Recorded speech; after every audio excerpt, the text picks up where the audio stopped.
Today, I'm going to talk about graduate scholarships in the United States of America. And by graduate scholarships, I'm talking specifically about masters and PhD. I'm not going to talk about postdoctoral studies. So it's masters and the PhD in the United States of America. Many people have been asking questions about this particular topic. What are the ways, what are the opportunities are there, especially in the US, apart from green card lottery, for instance? I want to study masters, but in my country, we have loan board, but the loan board doesn't provide the financial assistance or loan to graduate school. So you end up either to pay for your own education or you cannot do at all. So that is a problem. So you end up to have an optional of just ending up to look for scholarships. So there are scholarships in Europe, there are scholarships in the US, scholarships in Australia, New Zealand, and so many other countries. So the procedures are a little bit different, but overall they more or less the same. But I want to specifically talk about US, and I will have a separate video talking about Europe. Yeah, so today let's talk about masters and PhD in United States of America. I did my bachelor degree in Tanzania, political science and language studies at the University of Dar es Salaam. I graduated in May 2008. Then after that, I got scholarships to come to US under Fulbright scholarship. And that was not to come to do masters. It was to come to teach Swahili language at Marshall University in West Virginia. So I taught for 1 year. After that, the scholarship was more than $30,000. It included visa, flight ticket, everything for a full year. Then after that, I got 2 scholarships. One of the scholarship was Joan B. Kroc scholarship, which was $36,000 US, if not mistaken. That was to cover tuition and fees. And I also got Rotary Ambassadorial Scholarship, $24,000 to help with the cost of living. And remember, it was in California, University of San Diego, so it's a little bit expensive compared to other places. So I got $60,000 scholarship just for pursuing my master's.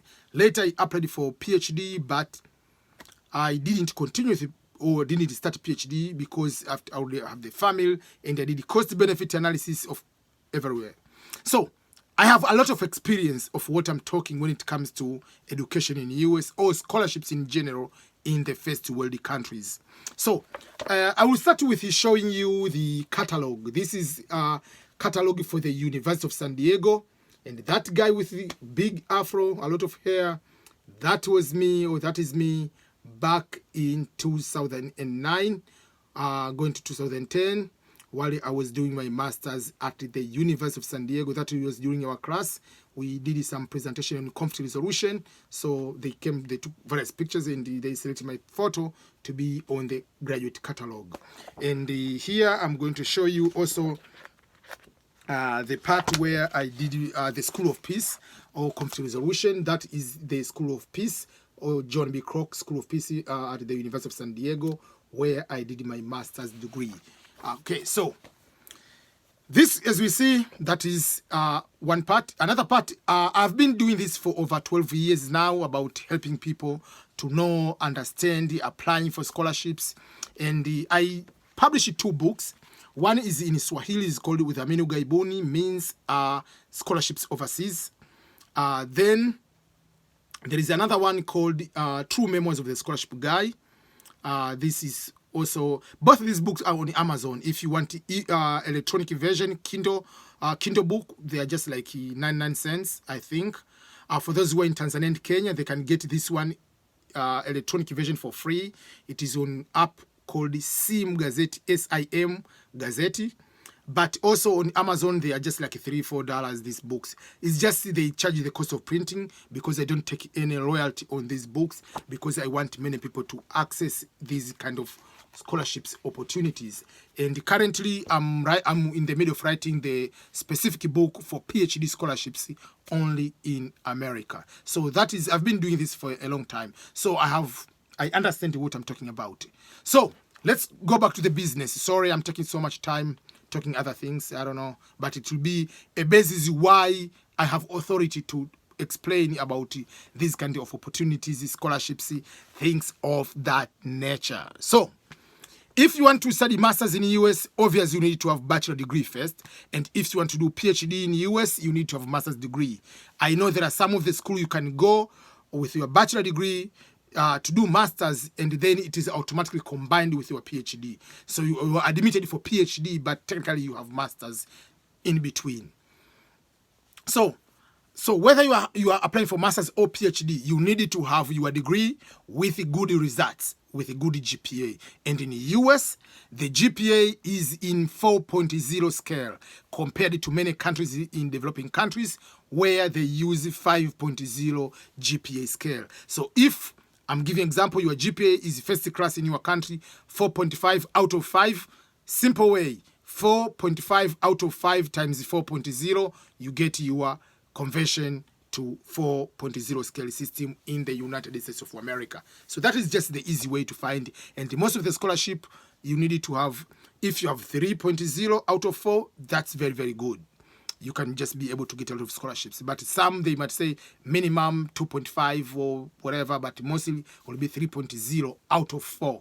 So you have to know that when they say 3, they don't mean 3.0 out of 5. No, it is out of 4. Okay, so after that, you have a good results. What next? You need to take admission tests. Here, there are two kinds of tests. There is the aspect of English proficiency. There is aspect of other admission tests. The English proficiency test, it is because you are coming to America, coming from a country where your native language is not English. So don't bring to me or to other people, oh, you know, I studied in Kenya where we studied English from primary school to university. They don't care about that. There are a few universities they might give you exemption. But if you are in competition, don't wait for sympathy. Don't wait for that kind of asking for some sort of favor. No. Just to be in a safe side, go and take these exams. So there are 2 exams. You take one of these exams. It's up to you which one you are going to do this one. There are Test of English as a Foreign Language, TOEFL, American version. It is 210. There are centers everywhere in your country. Just Google the Center for TOEFL, you'll find them. And then there is British version under British Council, is called International English Language Testing System, IELTS. So the fees is about 230, 240. So both exams, they are more or less the same. They test English proficiency in writing, reading, speaking, and listening. They are not going to test your intelligence. So if they ask a simple question about where do you want to live, in urban area or in rural area, they don't care what kind of reason you are going to give. They care about the grammar. They care about how you use your preposition. They care about how you put your tense. They care to look about concord, subject-verb agreement. Those things, they are the one they are going to look at. They don't care about, is this a very strong reason? No, they don't care about that. If you write he comes instead of he comes, it doesn't matter what comes after that, you are automatically wrong. So if you say they comes, you are wrong. They will came, you are wrong. They don't care. It's just grammar. It's just a proficiency. So there is another video or audios I've been explaining about techniques on taking these kind of exams. So you have to take the exam. That's number one thing. That even if you are applying in Europe, you have to take either TOEFL or IELTS. You have to take that exam. That doesn't care where you apply. Doesn't matter whether you're applying in Europe or America. You must have a good GPA, short and clear. Then there is another admission test. So this one will depend what program you are taking. If you are taking management program, you have to take the test. It's called the Graduate Management Admission Test, GMAT. So this is one of the exams. You see, it's GMAT, Graduate Management Admission Test. These are for people who are taking masters and PhD in management. Whether you're taking MBA, you are taking masters, PhD in management, you have to take that kind of exam. Then, for those who are taking, let's say, non-management program, they have to take another test. It's called Graduate Record Examination, GRE. Unfortunately, someone is having my book, is preparing to take the GRE test, and I think I don't know, November, whatever, is going to take the test. So someone borrowed the book, so I don't have the book for GRE. then that GRE is for non-management program. But if you're going to take the law exam, there is LSAT.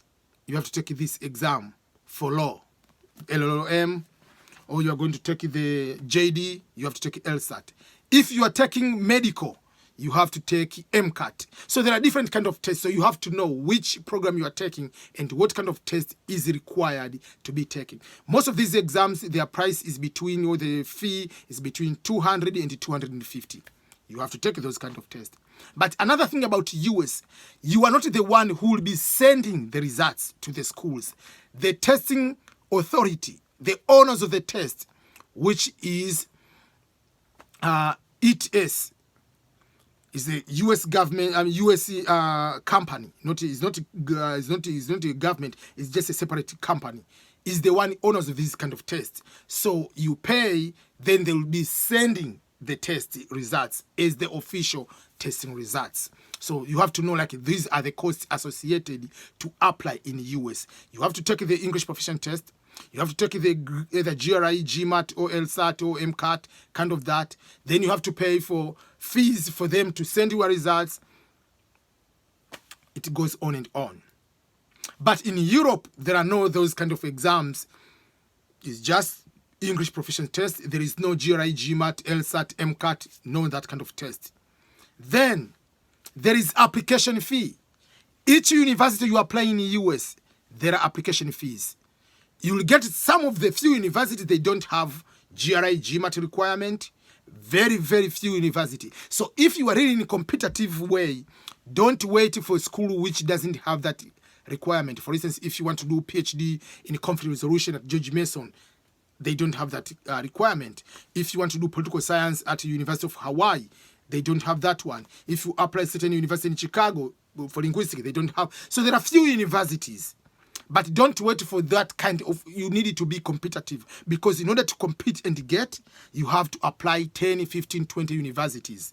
It is a very simple math when I tell people. Ronaldo and Messi, they are going to score 30, 50 goals in a calendar year because they take so many shots on target. While another player like Ramos, because he's taking fewer shots on target, they end up to have 5, 10 goals in a season. But someone like Messi, until he's going to score one goal, how many shots on target they're going to do? So you need to apply many universities in order to score one goal, in order to get one scholarship. For instance, when I applied for my master's, I applied for 25 universities. I ended having 3 scholarships. I applied for PhD, 15. I got 2.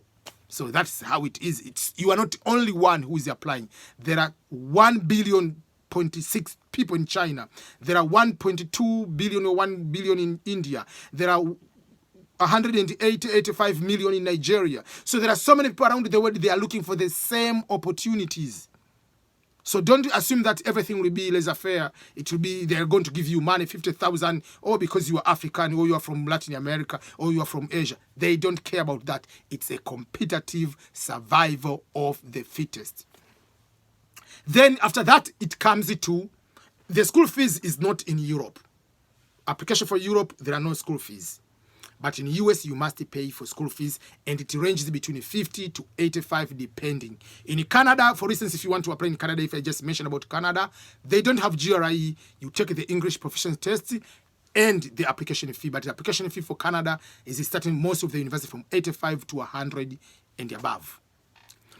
So apart from that, it comes to the basics to everyone. Like you'll be talking about writing a resume. You need to have a very strong resume. I have a video talking about resume. What are the mistakes people do when they apply for jobs, when they apply for scholarships?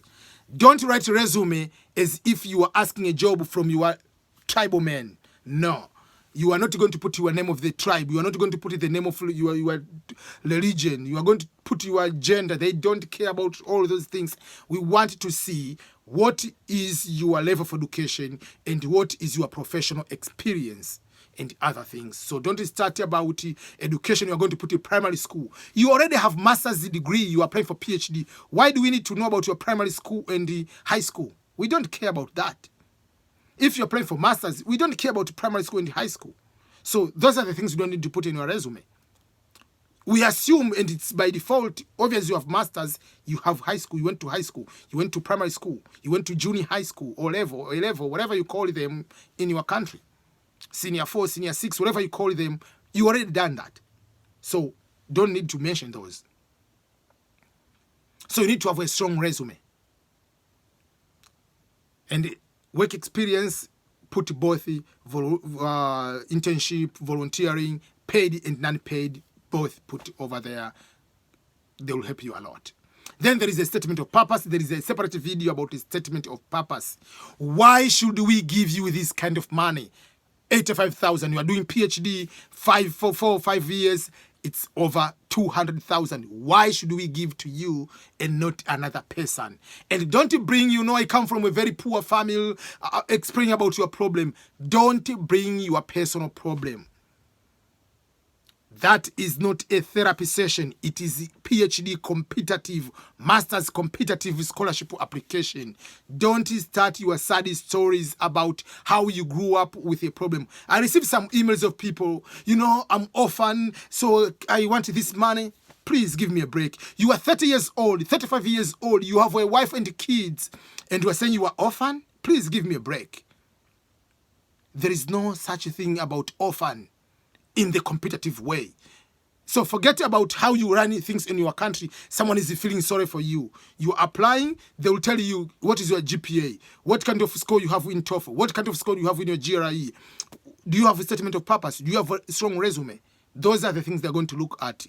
They're not caring. I have 5 kids. One has a malnutrition. Another one is kicked out of the school because of the school fees. No, they don't care about that. I'm single mother, single father. They don't care about that. So statement of purpose or motivational statement explain your education background, what you have been doing, and what you plan to do, and how that particular program, that master's program, that PhD will help you to solve problems, will help you to help other people in your community, in your home country. That's what they want to know. Whether you're going to do those things you said or you're not going to do, but they want to see those items. You must indicate, upon finishing my studies, I'll go back to my home country and I will do actionable plan 1, 2, 3, 4, 5. But in addition to that, when I come to your country, to that university, I will help department. I will help my classmate on these kind of areas because I'm having this kind of experience. So it is a win-win situation. They benefit, you benefit, your community benefits. They don't give you scholarship because you're just African or you are from Philippines. No, they believe that if they give you scholarship to one person, it's going to help more than 10, 15, 50, 100 people in their community. That's the reason. So you are representative of all those people. So that is the statement of purpose. Then there are recommendation letters. You need to have recommendation letters. You are going to study master's or PhD. So if you're writing 3 recommendations, at least 2 must come from professors, people who taught you in your school for your education. And at least 1 from your supervisor, for work supervisor. If you are working at the university, you are applying for master's, you are assistant lecturer, then you are going for PhD, just put all professors, that's okay. And they don't need to put those basic recommendations. I know this person from this time. Just no. Let the person personalize recommendation. Why you are a perfect fit for that program? What are you going to do? So you need to have a good communication with your supervisor or with your professor. They know what kind of program you're applying, and they know what you plan to do after coming back.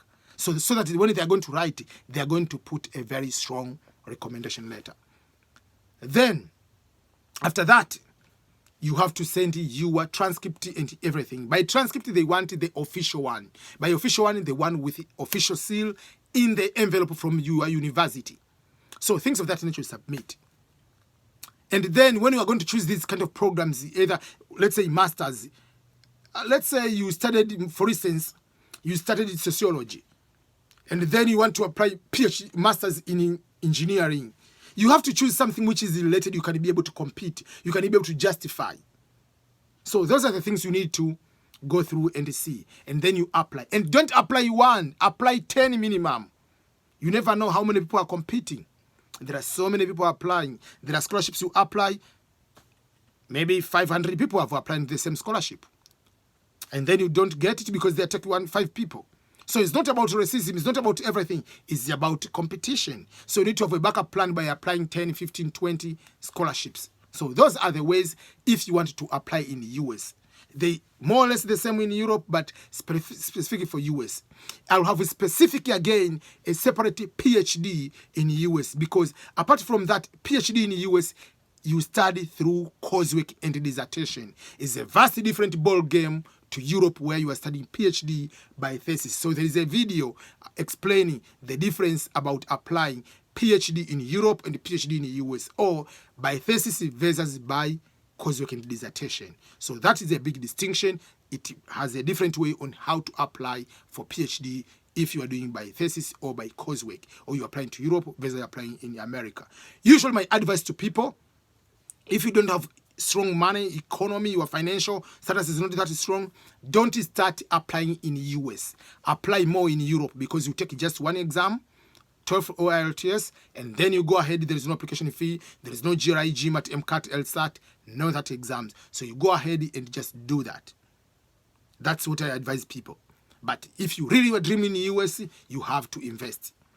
Overall, in the US, or even in Europe, but mostly in the US, we have what we call the whole person perspective. We are not just going to say, because I have first class in my bachelor degree, I'm guaranteed to get master's scholarships at Stanford. No. They will also look your statement of purpose. Let's say you studied in physics and you want to come here to say, I'm planning to study nuclear science so that I can become maybe making bombs or something like that. They cannot give you that. So you have to find good statement of purpose. If your professor is going to say this person is plagiarizing every single time, you don't get his scholarships. If someone you are going to put there a stupid, simple resume, you are not going to get. So it's not a slam dunk. Just because you have a good results, everything will come along. There are so many other factors. They will just look at you. You might not have a good GPA, but you have a good statement of purpose. You have you have a very good resume. When you finish your bachelor degree, you went to volunteer. While you were a student, you volunteered for 3-4 years. You have done a lot of work, maybe 5 years. You'll be much better compared to someone who is just a brand new, has no work experience, and just have a first class. So they look so many factors. That's why you need to prepare in all angles to be competitive. You have to be able, like when you analyze Cristiano Ronaldo or Messi, we see how much they can score on both legs, left, right, using head. They can score using their chest. They can, anything they can do. We don't want someone who can do one item and in the competition you are easily going to be eliminated. Overall, I usually tell people, scholarship application is not a therapy session. Don't go there and start asking for therapy, putting your problems there, looking for sympathy and people to feel sorry for you. There is no sorry. Be competitive. Prepare yourself with this. You know for sure when you go to apply, prepare every single thing in advance and go there very competitive. You are going for a win. You are not going there just to apply for one university. That's my advice to you. So all the best, everyone. And again, remember to get the books. You can get on Amazon for just $1. You can get like ebook. You can get a paperback printed like this one. You can get all these materials I've been posting everywhere. So thank you again. Thank you again. Thank you again. Please share this video to your parents. If you're a parent, you can share with your child. Make sure that they can have this kind of information. Even if you are not looking for scholarships, share this video to other people in their WhatsApp groups, in your Facebook, whatever social media, email, whatever you want to share this video so that many people can benefit from this kind of information. Okay, it is me, Ernest Boniface Makulu, EBM. Bye-bye.